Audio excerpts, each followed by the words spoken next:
10 വർഷം അല്ലെങ്കിൽ 25 വർഷത്തിനകം ആരവല്ലി മലനിരകൾ അവിടെ ഉണ്ടാകുമോ എന്ന് പോലും അറിയത്തില്ല.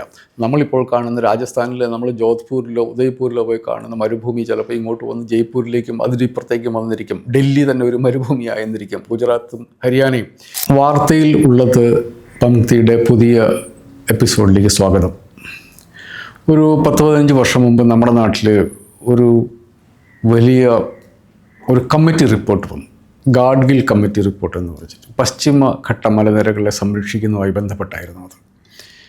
ആ റിപ്പോർട്ടിൻ്റെ പ്രത്യേകത ഈ നമ്മുടെ നാട്ടിലെ തമിഴ്നാട്, കർണാടക, കേരള, ഗോവ, മഹാരാഷ്ട്ര എന്നീ സംസ്ഥാനങ്ങളിലൂടെ കടന്നു പോകുന്ന ഈ പർവ്വതനിരകൾ നമ്മുടെ ഈ പ്രദേശത്തെ മുഴുവൻ, അതിൻ്റെ പ്രകൃതിയെ മുഴുവൻ സംരക്ഷിക്കുന്ന ഏറ്റവും പ്രധാനപ്പെട്ട ഒരു ഘടകമാണ് എന്ന് ആ റിപ്പോർട്ട് പറയുകയും അത് സംരക്ഷിക്കേണ്ടതിൻ്റെ ആവശ്യകതകളെപ്പറ്റി വളരെ രൂക്ഷമായ ചർച്ചകൾ നമ്മുടെ നാട്ടിൽ നടന്നു. ആ മലനിരകളിൽ ജീവിക്കുന്ന മനുഷ്യരുടെ സാധാരണഗതിയിലുള്ള ജീവിതം പ്രായേണ അസംഭാവ്യമാക്കുന്ന, അതിനെ പരിപൂർണമായിട്ടും നിശ്ചലമാക്കുന്ന തരത്തിലുള്ള, അവരുടെ ജീവിതത്തെ അപ്രായോഗികമാക്കുന്ന തരത്തിലുള്ള നിർദ്ദേശങ്ങളായിരുന്നു അതിലുണ്ടായിരുന്നത്. അതിനെക്കുറിച്ച് വലിയ പ്രക്ഷോഭം നടന്നു. ഇപ്പോഴും അതുമായി ബന്ധപ്പെട്ട പലതരം ചട്ടങ്ങളും നമ്മുടെ നാട്ടിൽ നിലവിലുണ്ട്. നമുക്ക് അവിടെ ഒരു വീട് മാറ്റാൻ വേണ്ടിയിട്ട് മണ്ണ് മാറ്റണമെങ്കിൽ പോലും, വീട് നിർമ്മിക്കാൻ മണ്ണ് മാറ്റണമെങ്കിൽ പോലും അതിനുള്ള സർക്കാരിന് അനുമതി വേണം. കിട്ടാൻ വളരെ ബുദ്ധിമുട്ടാണ്. അങ്ങനത്തെ ഒരു അവസ്ഥയിൽ ജീവിക്കുന്ന നമ്മൾ ഉത്തരേന്ത്യയിലേക്കൊന്ന് പോകണം. ഇതുപോലെ തന്നെ നമ്മുടെ പശ്ചിമഘട്ടം പോലെ തന്നെ അതിലും ഒരുപക്ഷെ അതിൽ കൂടുതൽ പഴക്കമുള്ള ഒരു മലനിരകളുമായി ബന്ധപ്പെട്ട് വളരെ വലിയ വിവാദങ്ങൾ, പ്രക്ഷോഭങ്ങൾ ഒക്കെ നടക്കുകയാണ് ഉത്തരേന്ത്യയിൽ. അത് ആരവല്ലി മലനിരകളുമായി ബന്ധപ്പെട്ടാണ്. ഉത്തരേന്ത്യയിൽ യാത്ര ചെയ്തവർക്കറിയാം, ഡൽഹിയിൽ നിന്ന് തുടങ്ങി ഹരിയാന, രാജസ്ഥാൻ എന്നീ സംസ്ഥാനങ്ങളിൽ കടന്ന് ഗുജറാത്തിൽ അവസാനിക്കുന്ന ഏകദേശം 700-800 കിലോമീറ്റർ നീളത്തിലുള്ള ഒരു പർവ്വതനിരയാണത്. അതിൻ്റെ അകത്ത് തന്നെ ഏകദേശം 20ഓളം വൈൽഡ് ലൈഫ് സാങ്ച്വറീസ് ഉണ്ട്, 4 ടൈഗർ റിസർവുകൾ ഉണ്ട്. നമ്മുടെ ഈ 4 സംസ്ഥാനങ്ങളെ സത്യത്തിൽ നമ്മളുടെ രാജസ്ഥാൻ മരുഭൂമി, ആ മരുഭൂമിയുടെ ആ ഏരിയയിൽ നിന്നും ഉത്തരേന്ത്യയുടെ മറ്റ് ഭാഗങ്ങളെ തടഞ്ഞു നിർത്തുന്ന ഏറ്റവും പ്രധാനപ്പെട്ട ഒരു മലനിരയാണ് ആരവല്യം മലനിരകൾ. അതിലാണ് മൗണ്ട് ആബു സ്ഥിതി ചെയ്യുന്നത്. 1700 മീറ്ററോളം ഉയരത്തിലുള്ള മൗണ്ട് ആബു നിലനിൽക്കുന്നത്. നമ്മൾ ഉത്തരേന്ത്യയിൽ യാത്ര ചെയ്തിട്ടുള്ള പലരും ഈ മലനിരകൾ കണ്ടിട്ടുണ്ടാവും.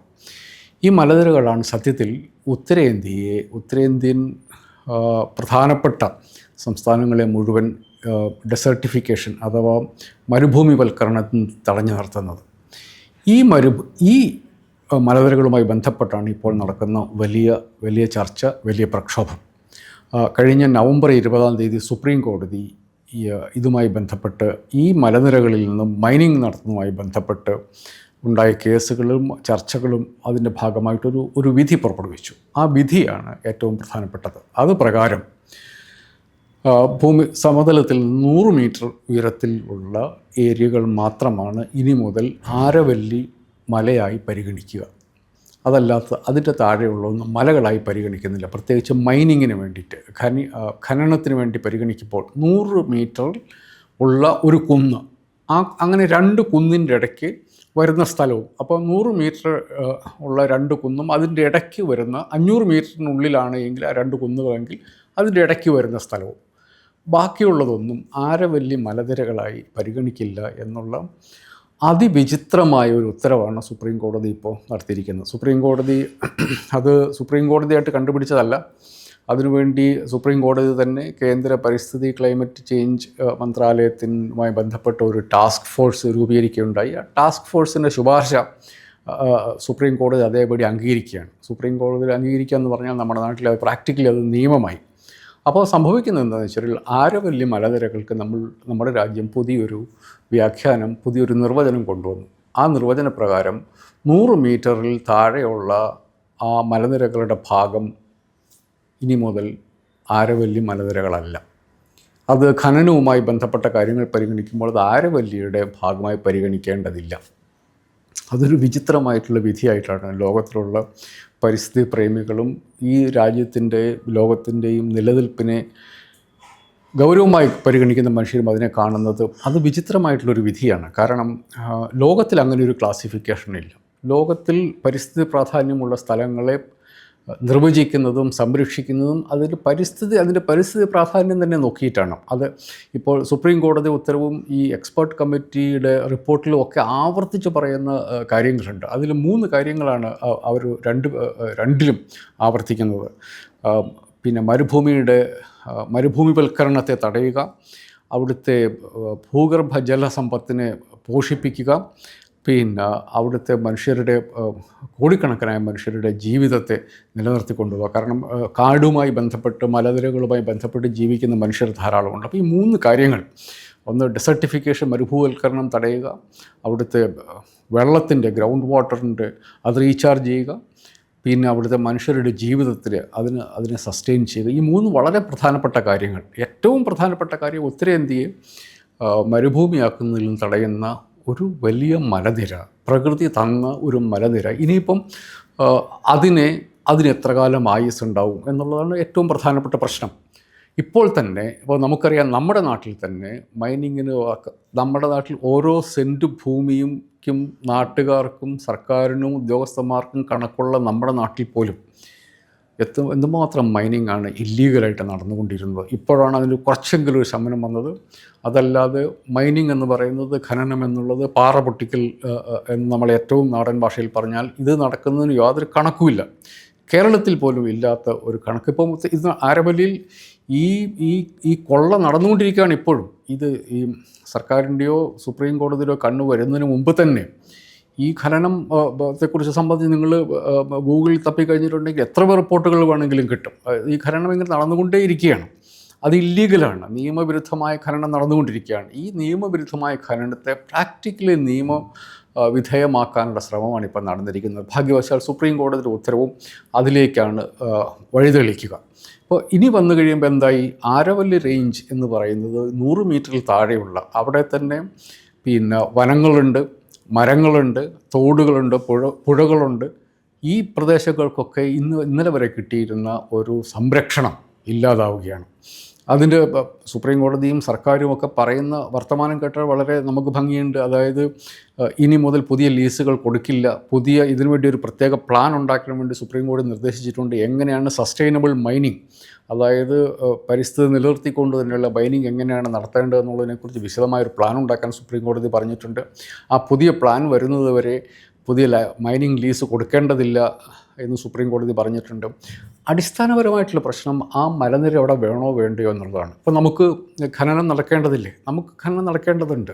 നമുക്ക് റോഡുകൾ പണിയേണ്ടതുണ്ട്, നമുക്ക് പാലങ്ങൾ പണിയാനുണ്ട്, മനുഷ്യർക്ക് വീടുകൾ പണിയേണ്ടതുണ്ട്, കച്ചവട സ്ഥാപനങ്ങൾ പണിയേണ്ടതുണ്ട്, നമുക്ക് പള്ളിക്കൂടങ്ങളും ആശുപത്രികളും പണിയേണ്ടതുണ്ട്. അതിന് നമുക്ക് കല്ല് വേണം, മണൽ വേണം, ഇതിൻ്റെ ഒക്കെ ആവശ്യം നമുക്കുണ്ട്. ആ ആവശ്യം നമ്മൾ നിവർത്തിക്കാൻ വേണ്ടി നമ്മൾ എന്താണ് ചെയ്യുന്നത് എന്നാണ് ചോദ്യം. ആ ചോദ്യത്തിന് വേണ്ടി നമ്മൾ പാലങ്ങളും ആശുപത്രികളും റോഡുകളും ഒക്കെ പണിത് ജീവിതം മെച്ചമാക്കാൻ ഉദ്ദേശിക്കുന്ന മനുഷ്യരുടെ അവർ താമസിക്കുന്ന സ്ഥലങ്ങൾ മുഴുവൻ മരുഭൂമിയാക്കാനാണോ നമ്മൾ തീരുമാനിക്കുന്നത്? അവിടെയാണ് അതിൻ്റെ പ്രശ്നം. നമ്മളുടെ ആവശ്യങ്ങളെയും നമ്മൾക്ക് ലഭ്യമായ റിസോഴ്സും ഇത് തമ്മിലുള്ള ഒരു തുലനം അത് ചെയ്തിട്ട് ബുദ്ധിപരമായിട്ടല്ലേ കാര്യങ്ങൾ ചെയ്യേണ്ടത്. ഇപ്പോൾ കേരളത്തിൽ നമ്മളെടുത്താൽ, കേരളത്തിൽ പ്രധാനപ്പെട്ട 2 സ്ഥലങ്ങളിലാണ് ഏറ്റവും ചൂട് കൂടുതൽ. നമ്മൾ സാധാരണഗതിയിൽ ശ്രദ്ധിക്കാറുണ്ട്. അതൊന്ന് പുനലൂരും ഒന്ന് പാലക്കാടുമാണ്. എന്താണ് ഈ 2 സ്ഥലങ്ങൾ പ്രത്യേകത എന്ന് വെച്ചാൽ, ഈ 2 സ്ഥലങ്ങളിലാണ് വെസ്റ്റേൺ ഘട്ടം, പശ്ചിമഘട്ടം എന്ന് പറയുന്ന നമ്മളെ ഡെക്കൻ പ്ലേറ്റോയിൽ നമ്മളെ കാത്തു സൂക്ഷിക്കുന്ന, അതിൽ നിന്ന് നമ്മളെ വേർതിരിച്ചിരുന്ന ഈ പശ്ചിമഘട്ടത്തിൽ ഈ 2 സ്ഥലത്താണ് മുറിവുള്ളത്. അവിടെയാണ് മുറിഞ്ഞിരിക്കുന്നത്. പുനലൂർ ഒരു വലിയ ഒരു ബ്രേക്കുണ്ട്, വാളയാറിൽ ഒരു വലിയ ബ്രേക്കുണ്ട്. ഈ ബ്രേക്കിൽ കൂടിയാണ് ശരിക്കും പറഞ്ഞാൽ ചൂടുള്ള കാറ്റ് നമ്മുടെ നാട്ടിലേക്ക് വരുന്നത്. കേരളത്തെ മരുഭൂമിയാക്കാതെ, അതല്ലെങ്കിൽ തമിഴ്നാടിൻ്റെയോ കർണാടകയുടെ കാലാവസ്ഥയിൽ നിന്നും സംരക്ഷിച്ച് നിർത്തുന്ന വലിയ ഒരു കോട്ടയാണ് പശ്ചിമഘട്ടം. ആ പശ്ചിമഘട്ടം സംരക്ഷിക്കപ്പെടേണ്ടത് തന്നെയാണ്. അതേസമയം അവിടെയുള്ള മനുഷ്യർക്ക് ജീവിക്കേണ്ടതാണ്. അപ്പോൾ ഇത് സെൻസിബിളായിട്ടുള്ള ബുദ്ധിയുള്ള മനുഷ്യർക്ക് ചെയ്യുന്ന കാര്യങ്ങളുണ്ട്. ഇത് നിലനിർത്തുക, അതേസമയം മനുഷ്യർക്ക് ജീവിക്കാൻ ആവശ്യമായ കാര്യങ്ങൾ ചെയ്യുക. അതിന് പല ഓപ്ഷൻസ് നമ്മുടെ കയ്യിലുണ്ട്. അതിന് പകരം നമ്മൾ പശ്ചിമഘട്ടം ഇടിക്കണമെന്ന് പറഞ്ഞു കഴിഞ്ഞിട്ടുണ്ടെങ്കിൽ അത് ശരിയായ കാര്യമല്ലല്ലോ. ഇതേപോലെ തന്നെയാണ് ആരവല്ലിയുടെ പ്രശ്നം. ഇപ്പോൾ നമ്മൾ അതിവിചിത്രമായ വാദങ്ങളാണ് കേൾക്കുന്നത്. ഡൽഹിയിലുള്ള പൊല്യൂഷന് കാരണം മുഴുവൻ ആരവല്ലി മലനിരകളാണ്. ഡൽഹിയിലെ പൊല്യൂഷൻ്റെ കാരണം എന്ന് വെച്ചിട്ടുണ്ടെങ്കിൽ അവിടുത്തെ യാതൊരു നിയന്ത്രണവുമില്ലാത്ത വാഹനപ്പെരുപ്പം, യാതൊരു പ്ലാനിങ്ങും ഇല്ലാതെ നടത്തിയ ഡൽഹിയുടെ വികസനം, ഇതാണ് അതിൻ്റെ ഏറ്റവും പ്രധാനപ്പെട്ട കാര്യം. 20-30 വർഷം മുമ്പ് ഡൽഹിയിൽ ഇതുപോലത്തെ പ്രശ്നമില്ല. ആരവല്ലി അതിനു മുമ്പും ഉണ്ട്. ആരവല്ലി ബില്യൺസ് ഓഫ് ഇയേഴ്സായിട്ട് അവിടെയുണ്ട്. അന്നൊന്നും പക്ഷേ ഡൽഹിയിലെ എന്ന് വെച്ചാൽ അസംബന്ധമായിട്ടുള്ള കാര്യങ്ങൾ പറഞ്ഞ് നമ്മുടെ രാജ്യത്തെ ബുഡിപ്പിക്കുന്ന തരത്തിലുള്ള നീക്കങ്ങൾക്ക് മറയിടുക എന്ന് പറയുന്ന വാദങ്ങൾ നമ്മൾ കേൾക്കുന്നുണ്ട്. അത് ഡൽഹിയിൽ മനുഷ്യർക്ക് ശ്വാസം മുട്ടി മരിക്കാറാവുന്നുള്ള വസ്തുതയാണ്. ഒരു ദിവസം നിങ്ങൾ പുറത്തിറങ്ങി നടന്നാൽ 100 സിഗരറ്റ് വലിക്കുന്നതിന് തുല്യമാണ് എന്നുള്ള മട്ടിലേക്കായി അവസ്ഥ. ആ പ്രശ്നത്തിന് അതിൻ്റേതായ പരിഹാരം അതിനു പകരം ആരവല്ല് തുറന്നു വെച്ച് അതിൻ്റെ രാജസ്ഥാൻ മരുഭൂമിയിൽ ഡൽഹിയിലേക്കും ഗുജറാത്തിലേക്കും രാജസ്ഥാനിലേക്കും കൊണ്ടുവരണം, ഹരിയാനയിലേക്കും കൊണ്ടുവരണം എന്നുള്ള തരത്തിലുള്ള വാദങ്ങളാണ് നമ്മൾ കേൾക്കുന്നത്. എനിക്ക് തോന്നുന്നു നമ്മൾ മനസ്സിലാക്കേണ്ട കാര്യം, നമ്മുടെ നാട്ടിൽ കുറച്ചു കാലമായി കാണുന്നത് നമ്മുടെ പരിസ്ഥിതിയെ സംരക്ഷിക്കാനുള്ള നിയമങ്ങൾ വളരെ കർശനമായി നമ്മൾ സൃഷ്ടിച്ചു വച്ചിട്ടുണ്ട്. അതേസമയം 140 കോടി മനുഷ്യരുടെ വികസന ആവശ്യങ്ങൾ നമ്മൾ നിറവേറ്റേണ്ടതുണ്ട്. ഇത് തമ്മിൽ ഉള്ള ഒരു തുലനം സെൻസിബിളായിട്ടുള്ള, തലയ്ക്ക് വെളിവുള്ള സർക്കാരുകൾ, ജനപ്രതിനിധികൾ, ഉദ്യോഗസ്ഥന്മാർ, വിദഗ്ധന്മാർ ഇവരൊക്കെ ഇവിടെ വട്ടത്തിലിരുന്ന് ആലോചിച്ച് ഒരു തീരുമാനം എടുക്കണം. നമുക്ക് എത്രത്തോളം ഇത്തരം കാര്യങ്ങൾ നമുക്ക് പ്രകൃതിയിൽ നിന്ന് എടുക്കാൻ വേണ്ടി പറ്റും, അതിനെന്ത് വിലയാകും, അത് നമ്മൾ ആ വില കൊടുക്കാൻ നമ്മൾക്ക് തയ്യാറുണ്ടോ, എങ്ങനെയാണ് നമ്മുടെ നാടിനെ മിനിമം ഇപ്പോഴുള്ള ക്വാളിറ്റിയിലെങ്കിലും നമ്മൾ സംരക്ഷിക്കുക എന്നുള്ളൊരു തീരുമാനം വേണം. അതല്ലാതെ ഒന്നുകിൽ ആരവല്യം മുഴുവൻ നശിപ്പിക്കുക, അല്ലെങ്കിൽ ആരവല്യം മുഴുവൻ അങ്ങനെ തന്നെ വെച്ച് നാട്ടിൽ റോഡില്ലാതിരിക്കുക, അതല്ലല്ലോ ബുദ്ധിപരമായി നമുക്ക് ചെയ്യാൻ പറ്റുന്ന കാര്യം. ഇപ്പോൾ നമ്മൾ കാണുന്നത് എന്താണെന്ന് വെച്ചാൽ, ആരവല്ലി എന്ന് പറയുന്ന വലിയ മലനിര ഉത്തരേന്ത്യയെ മരുഭൂമിവൽക്കരണത്തിൽ നിന്ന് തടഞ്ഞു നിർത്തുന്ന, അവിടെയുള്ള മനുഷ്യർ കുടിവെള്ളം എത്തിച്ചു കൊടുക്കുന്ന, അവിടെ കോടിക്കണക്കിന് മനുഷ്യരെ ജീവിക്കാൻ അവർ പ്രാപ്തരാക്കുന്ന, അല്ലെങ്കിൽ അറ്റ്ലീസ്റ്റ് മിനിമം എങ്കിലും ജീവിക്കാൻ പറ്റുന്ന തരത്തിലുള്ള റിസോഴ്സുകൾ അവർക്ക് കൊടുക്കുന്ന ഒരു മലനിരയും അതിൻ്റെ ഭാവി ചോദ്യം ചെയ്യപ്പെടുന്ന അവസ്ഥയിലാണ്. അതിൻ്റെ നിർഭാഗ്യവശാൽ ഒരു സുപ്രീം കോടതി ഉത്തരവിൻ്റെ അടിസ്ഥാനത്തിലാണ് ഇത്തരത്തിലുള്ള നീക്കം നടക്കുന്നത്. കേന്ദ്ര സർക്കാരിനോട് ചോദിക്കുമ്പം കേന്ദ്ര സർക്കാർ പറയും, ഞങ്ങൾ പുതിയ മൈനിങ് ലീസുകൾ കൊടുക്കുന്നില്ലല്ലോ. സത്യത്തിൽ ഈ മലനിരകളോട് ഏതെങ്കിലും തരത്തിലുള്ള കമ്മിറ്റ്മെൻറ്റ് സർക്കാരുകൾക്കുണ്ടെങ്കിൽ, അത് നമ്മൾ വിചാരിക്കണം ഇതിൻ്റെ അകത്ത് കക്ഷി രാഷ്ട്രീയം എന്ന് പറയുമ്പോൾ ഇതിൽ BJP സർക്കാർ മാത്രമല്ല ഉള്ളത്. ഇവിടെ നടക്കുന്ന ഇല്ലീഗൽ മൈനിങ് മുഴുവൻ അധികം നടന്നിരുന്നത് രാജസ്ഥാനിലാണ്. ആ രാജസ്ഥാനിൽ കോൺഗ്രസ് സർക്കാരായിരുന്നു വളരെ അടുത്ത കാലം വരെ നിലനിന്നിരുന്നത്.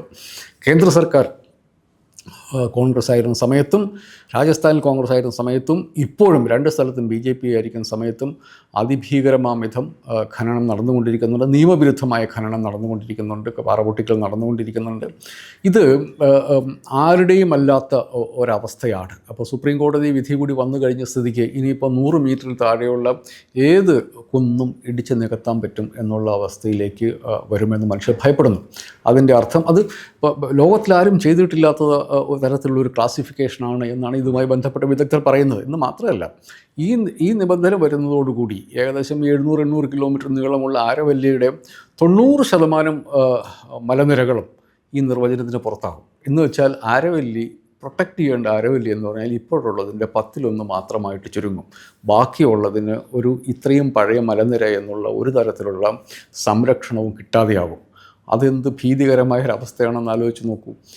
നിയമത്തിൻ്റെ സംരക്ഷണം ഉണ്ടായിട്ട് കൂടി ഇപ്പോൾ ആരവല്ലി ശോഷിച്ചുകൊണ്ടിരിക്കുകയാണ്. 1993 ഇതുപോലത്തെ ആരവല്ലി മലനിരകളിൽ ഖനനം ചെയ്യണമെന്നുള്ള ആവശ്യവുമായി ബന്ധപ്പെട്ട് സർക്കാർ നിലപാടുകൾ വന്നു. അതിനെ ചോദ്യം ചെയ്ത് സുപ്രീം കോടതിയിൽ ഹർജി വന്നു.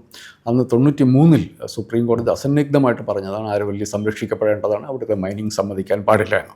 നമ്മളൊരു രാജ്യം എന്ന നിലയ്ക്ക് മുമ്പോട്ട് പോവുകയാണ്, നമുക്ക് ഡെവലപ്മെൻറ്റിന് ആവശ്യങ്ങളുണ്ട്. അപ്പോൾ അതിനാവശ്യമായ തരത്തിൽ ഒരു ശാസ്ത്രീയമായ പഠനം നടത്തി അതിൽ നമുക്ക് എത്ര എടുക്കാൻ പറ്റും എന്നുള്ളതിനെക്കുറിച്ച് അങ്ങനത്തെ ഡേറ്റ ഒന്നും അവൈലബിൾ അല്ല. ഇവർ നടത്തിയ പഠനം എന്നുള്ളത് പിന്നെ എന്തിൻ്റെ അടിസ്ഥാനത്തിലാണ് ഇങ്ങനൊരു ക്ലാസിഫിക്കേഷൻ കൊണ്ട് 100 മീറ്റർ എന്ന് പറയുന്നത് എവിടെ നിന്ന് വരുന്നു എന്നുള്ളതാണ് വിദഗ്ധന്മാർ ചോദിക്കുന്നത്. ഇതുമായി ബന്ധപ്പെട്ട് പിന്നെ മലനിരകളുമായി ലോകത്തിലെ പരിസ്ഥിതിയുമായി ബന്ധപ്പെട്ട് പഠനം നടത്തുന്ന ഗവേഷകർക്കൊന്നും മനസ്സിലാവാത്തൊരു കാര്യമാണ് ഈ 100 മീറ്ററിൻ്റെ കണക്ക് എവിടെ നിന്ന് വന്നു എന്നുള്ളത്. ഇത് 2003 സർക്കാരിൻ്റെ ഒരു കണക്കാണ്. അതെല്ലാം സർക്കാർ കണക്കുകളാണ്. ഇതിൽ നമ്മൾ സർക്കാരുകളെ മാത്രമായി നമുക്കതിൽ വിശ്വസിക്കുക വയ്യ. കാരണം പലപ്പോഴും സർക്കാരിൻ്റെ തീരുമാനങ്ങൾ കോർപ്പറേറ്റുകളുടെ തീരുമാനങ്ങൾ ആവശ്യങ്ങൾക്കനുസൃതമായിട്ടാണ് വരുന്നത് എന്നുള്ളത് നമ്മൾ പലപ്പോഴും കണ്ടിട്ടുണ്ട്. അങ്ങനെ വന്നു കഴിയുമ്പോൾ ആരവല്ലി എന്ന് പറയുന്ന ഉത്തരേന്ത്യയുടെ നിലനിൽപ്പിനെ തന്നെ പിന്നെ സംരക്ഷിച്ചു കൊണ്ടിരിക്കുന്ന ഒരു മലനിര, അതിൻ്റെ നിലനിൽപ്പ് ചോദ്യം ചെയ്യപ്പെട്ടുകൊണ്ടിരിക്കുകയാണ്. ഉത്തരേന്ത്യയിൽ ഇപ്പോൾ എല്ലാ തരത്തിലുള്ള മനുഷ്യരും, ചെറുപ്പക്കാരും വിദ്യാർത്ഥികളും സാധാരണ മനുഷ്യരും ഒക്കെ ഇതുമായി ബന്ധപ്പെട്ട ആക്ടിവിസ്റ്റുകളുമൊക്കെ ഇതുമായി ബന്ധപ്പെട്ട പ്രക്ഷോഭങ്ങൾ തുടങ്ങിയിട്ടുണ്ട്.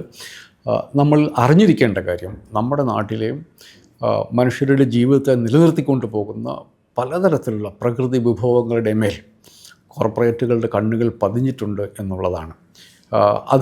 പലപ്പോഴും അവർ മുമ്പോട്ട് വെക്കുന്ന ന്യായങ്ങൾ സാധാരണ മനുഷ്യർക്ക് ദഹിച്ചു പോകും. നമ്മൾ വളരെ എളുപ്പം അത് നമ്മളെ വിഴുങ്ങിപ്പോകും, നമ്മളത് വാങ്ങിപ്പോകും. അമ്മാതിരിയുള്ള വാദങ്ങൾ അവർ മുമ്പോട്ട് വെക്കും. നമ്മുടെ നാട്ടിൽ നമുക്ക് റോഡുകൾ വേണ്ടേ, പാലങ്ങൾ വേണ്ടേ, കെട്ടിടങ്ങൾ വേണ്ടേ, വീടുകൾ വേണ്ടേ, അതിന് വിഭവങ്ങൾ വേണ്ടേ, അതിന് കല്ല് വേണ്ടേ, പാറ വേണ്ടേ, മണൽ വേണ്ടേ, വേണം. ഈ കാര്യത്തിൽ യാതൊരു തർക്കവുമില്ല. പക്ഷേ നമ്മൾ വീടുണ്ടാക്കാൻ വേണ്ടി നമ്മൾ പശ്ചിമഘട്ടത്തെ നശിപ്പിക്കാൻ പാടുണ്ടോ? നമ്മൾ വീടുണ്ടാക്കാൻ വേണ്ടി അതിൻ്റെ നിലനിൽപ്പിനെ ചോദ്യം ചെയ്യാൻ വേണ്ടി പാടുണ്ടോ? പാടില്ല എന്നുള്ളതാണ്. കാരണം നമുക്ക് മാത്രമായി പ്രകൃതി വിഭവങ്ങളുടെ മേൽ എക്സ്ക്ലൂസീവായിട്ടുള്ള യാതൊരു അധികാരവുമില്ല. നമുക്ക് പിറകെ വരുന്ന മനുഷ്യരുണ്ട്. അവർക്ക് കേരളം എന്ന് പറയുന്ന നാട് നമ്മൾ മരുഭൂമിയാക്കി കൊടുക്കുക എന്നുള്ളതല്ല നമ്മുടെ ഉത്തരവാദിത്തം. അതിന് നമുക്ക് യാതൊരു അവകാശവുമില്ല. നിയമപരമായിട്ടില്ല, ധാർമ്മികമായിട്ടുള്ള അവകാശം നമുക്കില്ല. അത് പ്രൊട്ടക്റ്റ് ചെയ്യുക എന്നുള്ളതാണ്. അതിൻ്റെ അകത്തു നിന്നും കിട്ടുന്നത് ഉപയോഗിച്ച് കാര്യങ്ങൾ ചെയ്യുക എന്നുള്ളതാണ് ബുദ്ധിയുള്ള മനുഷ്യർ ചെയ്യേണ്ടത്. ഇതേ പ്രശ്നം തന്നെയാണ് ആരവല്ലിയുടെ കാര്യത്തിലും വരുന്നത്. ആരവല്ലി ഉത്തരേന്ത്യയിൽ ചിലപ്പോൾ നിർമ്മാണ പ്രവർത്തനങ്ങൾ, ഖനനം ആവശ്യമായിട്ട് വരും. പക്ഷേ അതിനുവേണ്ടി ലോകത്തിൽ ഒരിടത്തും ഇല്ലാത്ത തരത്തിലുള്ള ഒരു നിർവചനം കൊണ്ട് 100 മീറ്ററിന് താഴെയുള്ള പർവ്വതനിരകൾക്കൊന്നും സംരക്ഷണത്തിൻ്റെ ആവശ്യമില്ല, അവിടെയൊക്കെ മൈനിങ് സാധ്യമാണ് എന്നുള്ള മട്ടിൽ നമുക്കറിയാം. ആ സംരക്ഷണം എടുത്തു കഴിഞ്ഞാൽ ഇപ്പോൾ സസ്റ്റൈനബിൾ മൈനിങ്ങിനെ കുറിച്ച് റിപ്പോർട്ട് കൊടുക്കാൻ വേണ്ടി കോടതി പറഞ്ഞിട്ടുണ്ട്. നമുക്കറിയാം ഏത് രൂപത്തിലായിരിക്കും വരിക എന്നുള്ളത്. കാരണം 100 മീറ്റർ എന്ന് പറയുന്ന ഒരു യാതൊരു തരത്തിലുള്ള ശാസ്ത്രീയ അടിസ്ഥാനവുമില്ലാത്ത ഒരു ക്രൈറ്റീരിയ കൊണ്ടുവന്ന ഒരു സർക്കാരിനെ സംബന്ധിച്ചിടത്തോളം, ഒരു വിദഗ്ധരെ സംബന്ധിച്ചിടത്തോളം അവർ കൊണ്ടുവരുന്ന റിപ്പോർട്ട് എന്താണെന്ന് നമുക്കറിയാം. 10 വർഷം അല്ലെങ്കിൽ 25 വർഷത്തിനകം ആരവല്ലി മലനിരകൾ അവിടെ ഉണ്ടാകുമോ എന്ന് പോലും അറിയത്തില്ല. നമ്മളിപ്പോൾ കാണുന്ന രാജസ്ഥാനിലെ, നമ്മൾ ജോധ്പൂരിലോ ഉദയ്പൂരിലോ പോയി കാണുന്ന മരുഭൂമി ചിലപ്പോൾ ഇങ്ങോട്ട് വന്ന് ജയ്പൂരിലേക്കും അതിനിപ്പുറത്തേക്കും വന്നിരിക്കും. ഡൽഹി തന്നെ ഒരു മരുഭൂമിയായിരിക്കും. ഗുജറാത്തും ഹരിയാനയൊക്കെ ഇന്ത്യയിലെ ഏറ്റവും ഫലഭൂയിഷ്ടമായ സംസ്ഥാനങ്ങളിൽ ഒന്നാണ്. അവരുണ്ടാക്കുന്ന അരിയും ഗോതമ്പും കഴിച്ചാണ് വലിയൊരു വിഭാഗം ഇന്ത്യക്കാർ ജീവിച്ചു പോകുന്നത്. അവർക്ക് പോലും അവരുടെ കൃഷിയെപ്പോലും അവരുടെ കാലാവസ്ഥയെപ്പോലും അവരുടെ പരിസ്ഥിതിയെപ്പോലും അപകടപ്പെടുത്തുന്ന തരത്തിലുള്ള നീക്കമാണ് ഇപ്പോൾ നടന്നുകൊണ്ടിരിക്കുന്നത്. നമ്മൾ അറിയേണ്ടതുള്ളത്, പരിസ്ഥിതിക്ക് മേൽ വലിയ കോർപ്പറേറ്റുകൾ കണ്ണുവെച്ച് തുടങ്ങിയിട്ടുണ്ട്. അവർക്ക് പാകമായ വിധത്തിൽ നിയമങ്ങൾ വ്യാഖ്യാനിക്കപ്പെടുന്നുണ്ട്, നിയമങ്ങൾ നിർമ്മിക്കപ്പെടുന്നുണ്ട്. അവർക്ക് അവരുടെ ബിസിനസ് താല്പര്യങ്ങൾ മുമ്പോട്ട് കൊണ്ടുപോകത്തക്ക രീതിയിലുള്ള കോടതി വിധികൾ വരുന്നുണ്ട്. അപ്പോൾ ഒരു ജനാധിപത്യ രാജ്യത്തിൽ ജീവിക്കുന്ന മനുഷ്യരെന്ന നിലയ്ക്ക് നമ്മൾ ആലോചിക്കേണ്ടത്, ഓരോ മനുഷ്യരും ആലോചിക്കേണ്ടത്, നമുക്ക് നമ്മുടെ അടുത്ത തലമുറയ്ക്ക്, നമ്മുടെ മക്കൾക്കും അവരുടെ മക്കൾക്കും ഇവിടെ ജീവിക്കാൻ ആവശ്യമായ രീതിയിൽ മെച്ചപ്പെട്ട ഒരു ഭൂമിയെ ബാക്കി വെക്കുക എന്നുള്ളത് നമ്മളുടെ ഉത്തരവാദിത്തമാണ്. ഇതിന് പലയിടത്തും വെല്ലുവിളികൾ വരുന്നുണ്ട്. അത് മിക്കവാറും മനുഷ്യരുടെ ആവശ്യവുമായി ബന്ധപ്പെട്ട വെല്ലുവിളികളല്ല, അത് കോർപ്പറേറ്റുകളുടെ ആവശ്യവുമായി ബന്ധപ്പെട്ട വെല്ലുവിളികളാണ്. അവർക്ക് കൊള്ളലാഭം ഉണ്ടാക്കാനുള്ള നയങ്ങൾ രൂപീകരിക്കാൻ വേണ്ടിയിട്ടുള്ള ശ്രമങ്ങളാണ്. അതിനെതിരെ ജാഗരൂകരായിരിക്കുക. അത് രാജസ്ഥാനിലായാലും ശരി, നമ്മൾ കേരളത്തിലായാലും ശരി, വലിയ പ്രകൃതി വിഭവങ്ങളുടെ വലിയ കൊള്ളയ്ക്കെതിരെ മനുഷ്യർ അണിനിരക്കണം. ഈ രാജ്യം ഇനി വരുന്ന തലമുറയ്ക്കും ഇവിടെ ജീവിക്കാൻ പാകത്തിലുള്ള ഒരു രാജ്യം മാത്രമേ നമുക്ക് എല്ലാത്തിനും ശാസ്ത്രം പരിഹാരം കണ്ടുപിടിക്കും എന്നുള്ള ഒരു അബദ്ധധാരണ നമുക്കുണ്ടായിക്കൂടാ. നമ്മുടെ വികസന ആവശ്യങ്ങളുണ്ട്, നമ്മുടെ പാരിസ്ഥിതിക ആവശ്യങ്ങളുണ്ട്. അവയ്ക്കൊരു ബാലൻസിൻ്റെ ആവശ്യമുണ്ട്. കോർപ്പറേറ്റുകൾ അവിടെ രംഗത്ത് വന്നു കഴിഞ്ഞാൽ പിന്നെ നമ്മൾ കാണുന്നത് മിക്കവാറും കൊള്ളയാണ്. ആ കൊള്ളയുടെ ഒരു ആരംഭം, അത് അവർക്കൊരു കൊള്ള തുടങ്ങാനുള്ള ശ്രമം, അതിനുള്ള വഴിയാണ് ഇപ്പോൾ ആരവല്ലിയുമായി ബന്ധപ്പെട്ട് കാണുന്നത്. അവിടെ പ്രക്ഷോഭങ്ങൾ നടക്കുന്നുണ്ട്. അത് ജനാധിപത്യപരമായിരിക്കണം എന്നുള്ളത് വളരെ പ്രധാനപ്പെട്ട കാര്യമാണ്. അതല്ല എങ്കിൽ സർക്കാരിനെതിരെയുള്ള പ്രക്ഷോഭങ്ങൾ എങ്ങനെയൊക്കെയാണ് വ്യാഖ്യാനിക്കപ്പെടുന്നത്, വളച്ചൊടിക്കപ്പെടുക എന്ന് നമ്മൾ കാണുന്നുണ്ട്. അതുകൊണ്ട് ഈ ആരവല്ലി മലനിരകൾക്ക് നേരെ നടക്കുന്ന ആരവല്ലി മലനിരകൾ നടക്കുന്ന ഭീഷണി, അവർ നേരിടുന്ന ഭീഷണി, ഉത്തരേന്ത്യയിലെ കോടിക്കണക്കിനായ മനുഷ്യർ അവരുടെ ജീവിതത്തിൽ നേരിടുന്ന ഭീഷണി, അത് കേരളത്തിലിരിക്കുന്ന നമ്മൾ മനസ്സിലാക്കുക. അവർക്ക് മാത്രമല്ല, ഒരു വേള നമുക്കും ഈ ഭീഷണി വരുമെന്നുള്ള കാര്യം കൂടി നമ്മൾ ഓർത്തിരിക്കേണ്ടതുണ്ട്.